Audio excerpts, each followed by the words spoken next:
Vamos a ver ahora cómo nombrar a los compuestos óxidos básicos por la nomenclatura sistemática, ¿vale? Entonces, como ya habíamos visto en la sesión anterior, ya vimos cómo nombrarlos por el sistema de nomenclatura tradicional, ya vimos también cómo nombrarlos por el sistema stock, y ahora lo que vamos a hacer pues es ver cómo nombrarlos por el sistema de nomenclatura sistemática. Entonces, para nombrarlos mediante la nomenclatura sistemática hay que seguir las siguientes reglas. Lo vamos a ver aquí en el pizarrón. ¿Ok? Entonces las reglas nos indican lo siguiente. Si nosotros tenemos un óxido que vamos a nombrar mediante la nomenclatura sistemática, hay que utilizar un prefijo que me indique el número de oxígenos que tiene mi óxido.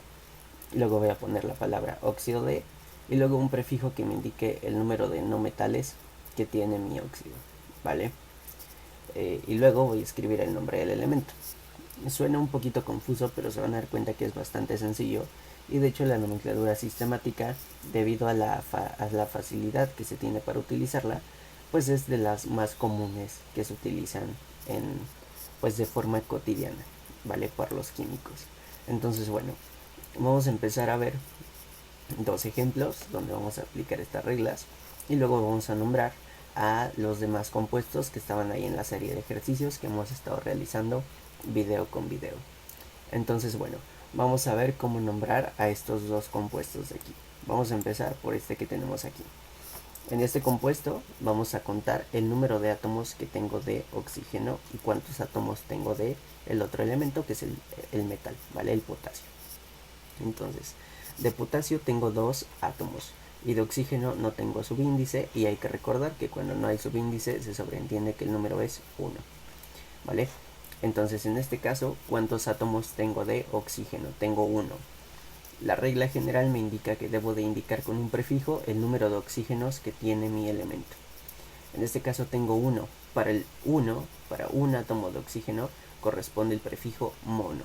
Entonces voy a escribir la palabra mono, ¿vale? Para indicar que tengo un oxígeno. Entonces voy a escribirlo por acá. Escribo la palabra mono. Y después de esto voy a escribir la palabra óxido, según la regla, ¿vale? Entonces voy a escribir monóxido. ¿Ok? Monóxido.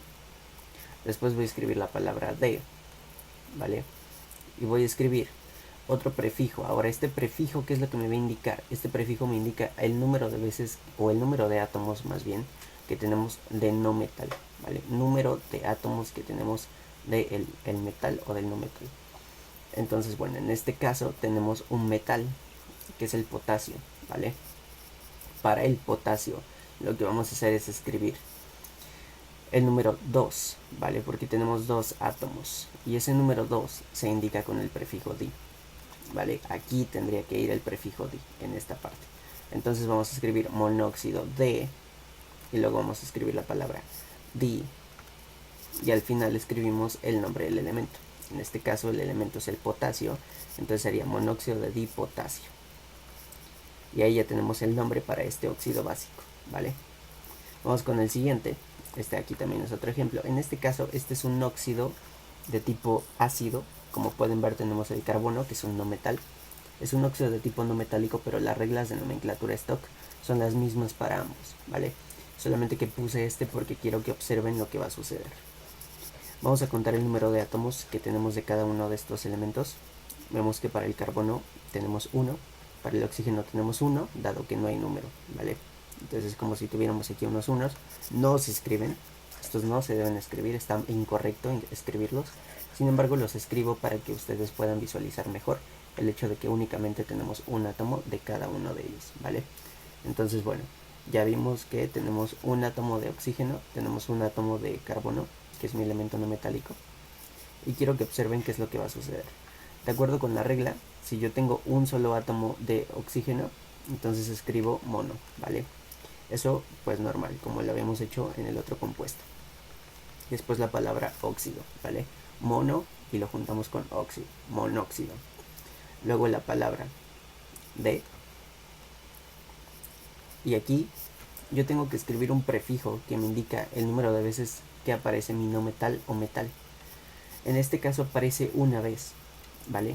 Sin embargo, fíjense que si yo escribo monóxido de monocarbono, porque mi elemento en este caso al final pues es el carbono, si yo escribo monóxido de monocarbono, suena bastante redundante, ¿vale?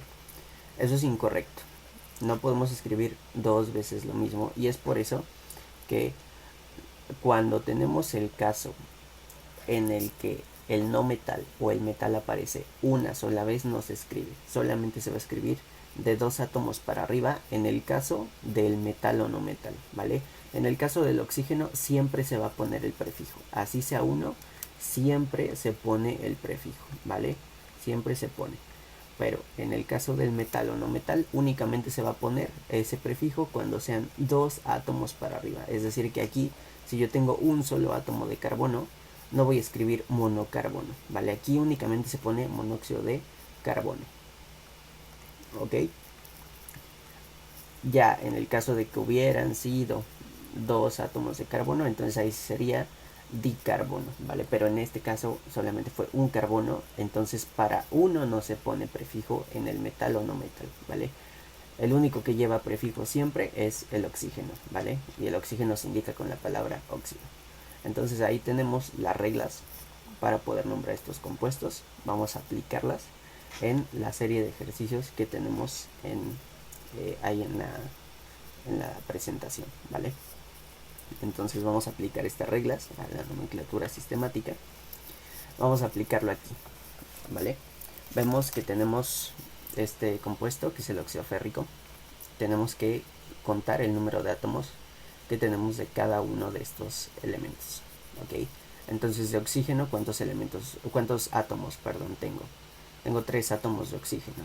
Entonces lo que me indica la regla es que si tengo 3 átomos de oxígeno voy a escribir la palabra trióxido, ¿vale? Entonces voy a poner por acá trióxido, ¿vale? Recuerden, si fuera un átomo de oxígeno fuera monóxido, si son 2, dióxido, si son 3, trióxido, ¿vale? Según los prefijos, que de hecho los podemos encontrar en esta parte del pizarrón, ¿vale? Aquí en la parte de abajo se encuentran todos los prefijos de acuerdo al número de átomos que se tengan, ¿vale? Como podemos ver, en el caso de 3, pues sería tri, ¿vale? Entonces, bueno, regresando con los ejercicios, vamos a estar aquí. Tendríamos 3 oxígenos, entonces es trióxido.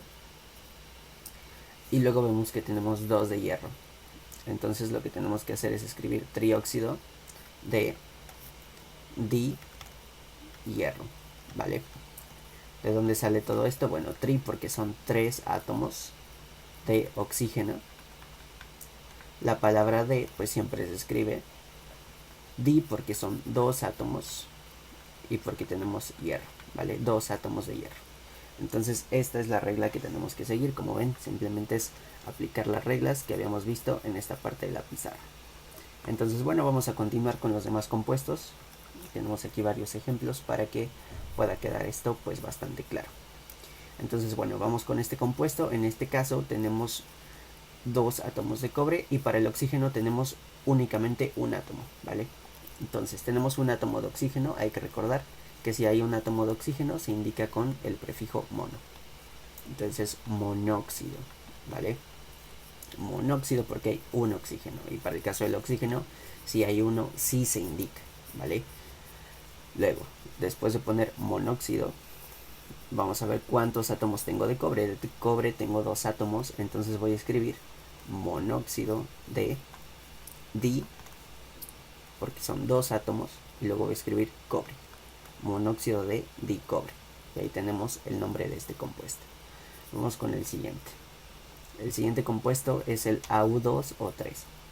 Vamos a empezar por el oxígeno siempre. Tenemos 3 átomos de oxígeno, entonces el nombre sería trióxido, ¿vale? 3 átomos de oxígeno sería trióxido de, y vemos que nuestro elemento es el oro, ¿vale? Y tenemos 2 átomos de oro, entonces sería trióxido de di porque son 2 átomos y oro, ¿vale? Trióxido de dioro. Vamos con el siguiente compuesto. El siguiente compuesto está bastante sencillo también. Son 3 átomos de oxígeno y 2 átomos de níquel, ¿vale? Entonces sería trióxido, porque son 3 átomos de oxígeno, trióxido D, y vemos que tenemos 2 átomos de níquel, ¿vale? Entonces sería trióxido de diníquel. Como vemos, es bastante sencillo el uso de la nomenclatura sistemática, porque básicamente es como si el nombre estuviera implícito en la fórmula que nos dan del compuesto. Por eso es que les digo que este sistema es de los más utilizados. Si ustedes van a estudiar algo relacionado con química o algo así, pues van a ver que es el sistema en el que más rápido pueden dar el nombre, por el hecho de que no hay que estarse fijando si tenemos un número de oxidación, etcétera, ¿vale? Simplemente con ver la fórmula podemos conocer el nombre. Este caso va a ser un caso en particular, porque aquí vamos a ver lo que les decía, que en el caso de que hay un solo átomo de metal, no se escribe. Vamos a escribir el nombre de este. Entonces, ¿cuántos átomos tengo? De oxígeno tengo un átomo, y de metal también tengo un solo átomo. Para el caso del oxígeno sí se indica que hay un átomo, ¿vale? Hay que escribir la palabra mono seguido de la palabra óxido, ¿vale? Así pegaditas, monóxido. Y luego hay que escribir la palabra D. Y ahora, ¿cuántos átomos tengo de bario? Pues 1, ¿vale? Como solamente hay un átomo del metal, ese no se indica con la palabra mono, simplemente se escribe el metal así solito, ¿vale? Monóxido de bario. Y ahí tendríamos el nombre de este compuesto, ¿vale? Vamos a aplicar esto último a los últimos compuestos que tenemos acá. Tenemos el Cr2O3, entonces de oxígeno tenemos 3 átomos, por lo que sería trióxido. Y vamos a ver el siguiente número, sería 2 para el cromo, entonces sería trióxido de dicromo. Y continuando con el siguiente compuesto, pues bueno, tenemos aquí 3 átomos de oxígeno, por lo tanto sería tri, la palabra óxido, porque son 3 átomos de oxígeno, luego la palabra D, que siempre va, y al final escribimos el manganeso, ¿vale? Que tenemos 2 átomos de manganeso, entonces sería trióxido de dimanganeso. Trióxido de dimanganeso. Y con eso hemos terminado de nombrar a todos nuestros compuestos por la nomenclatura sistemática, ¿vale? Como vemos, es bastante sencillo, solamente hay que aplicar las reglas que tenemos en el pizarrón que les había puesto al inicio de la clase, que son estas de aquí, y con eso prácticamente tenemos cualquier compuesto nombrado por el sistema de nomenclatura sistemática. Con este video terminamos también la serie de videos en los cuales analizamos los 3 sistemas de nomenclatura para los óxidos básicos: el sistema tradicional o de Ginebra, el sistema Stock y la nomenclatura sistemática. Es importante que vean esta serie de videos en el orden correcto, porque vamos a ver que para los demás compuestos hay que aplicar básicamente casi las mismas reglas que vimos para los óxidos básicos, solamente que van a tener pequeñas variaciones, ¿vale? Pero en realidad, con que se sepan estas reglas, ya tienen un gran avance con los demás compuestos. Entonces, bueno, hasta aquí llegamos en este video. Si les gustó el video, denle like y apóyennos suscribiéndose al canal.